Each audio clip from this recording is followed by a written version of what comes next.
Hey everyone, welcome. Today we're going to dive into an ancient technique that honestly has never been more relevant. It's a step-by-step training for mastering your focus and taming what ancient Tibetans called the elephant mind. And let's be real, this quote from Daniel Goleman, it just nails it, doesn't it? We are all living in an age of chronic distractibility. It feels like our attention is being pulled in a million different directions all day, every day. I mean, does this feel familiar at all? That constant mental clutter, the nonstop ping of notifications, that feeling that your mind just won't settle on one thing for more than a few seconds. If it does, you are so not alone. What we're really talking about here is a full-blown modern attention crisis. Just think about it for a second. Your attention is your most precious and totally finite resource. It's how you learn, how you work, how you connect with people. But the world we live in now, with its endless feeds and alerts, is literally designed to chop it up into tiny little pieces, leaving us feeling stressed out and just inefficient. From this ancient perspective, the untrained mind is always swinging back and forth between two extremes. On one side, you've got agitation. That's that hyperactive, restless, can't sit still feeling. And on the other side, you've got dullness, kind of like a mental fog, an attention deficit. If you've ever tried to focus and found your mind either buzzing or just spacing out, yep, you know exactly what this feels like. So what's the fix? Well, there's actually an ancient map for this. It's a 2,500-year-old technology for the mind, and it's called Shamatha. And just to be clear, this isn't about religion, it's a systematic training program. Seriously, think of it like taking your brain to the gym to build up that muscle of concentration. Okay, so what is shamatha exactly? It's pronounced shamatha, and it's a path of developing your attention. And the goal isn't just to focus a little better. It's to cultivate an attention so stable and so clear that you can sustain it effortlessly for hours.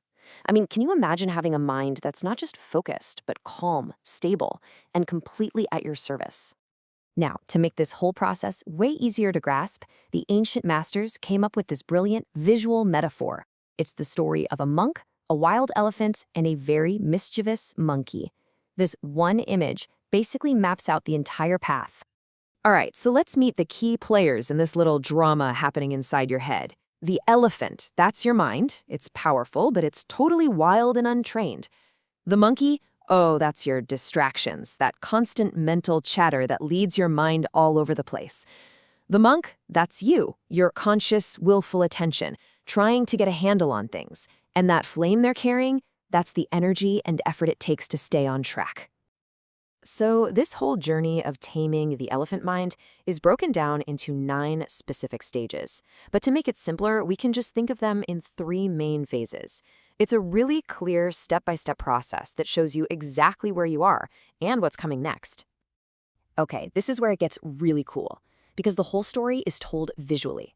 In the beginning, the elephant and the monkey are solid black, which represents all that mental fog and distraction.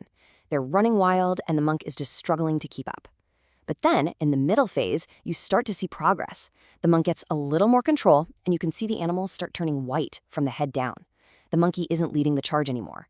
And finally, you get to the mastery phase. The monkey, our distractions, is just gone.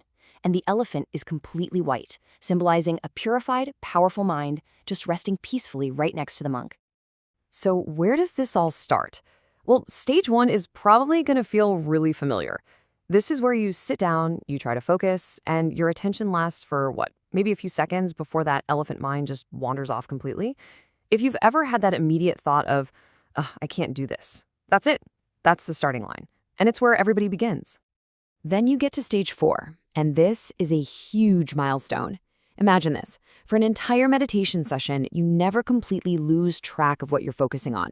The monkey of distraction is still there for sure, and the elephant might try to wander, but now you can gently guide it back every single time without getting totally lost.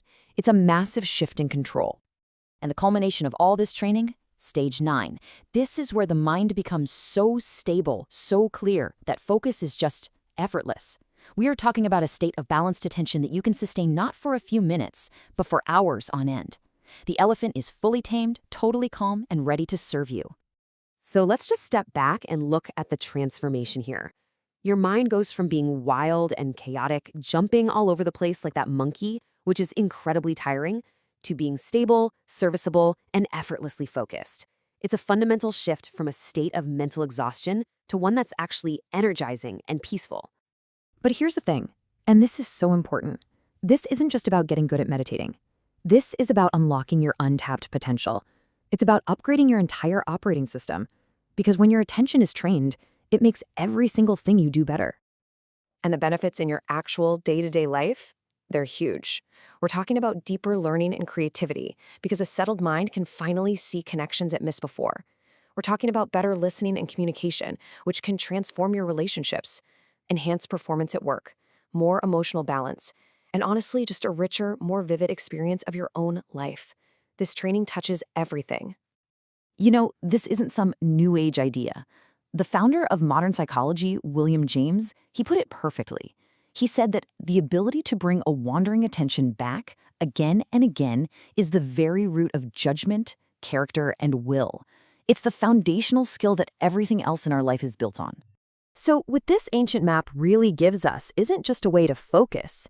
It's a path to unlocking a whole new level of what your mind can do. Which really just leaves us with one big question to think about.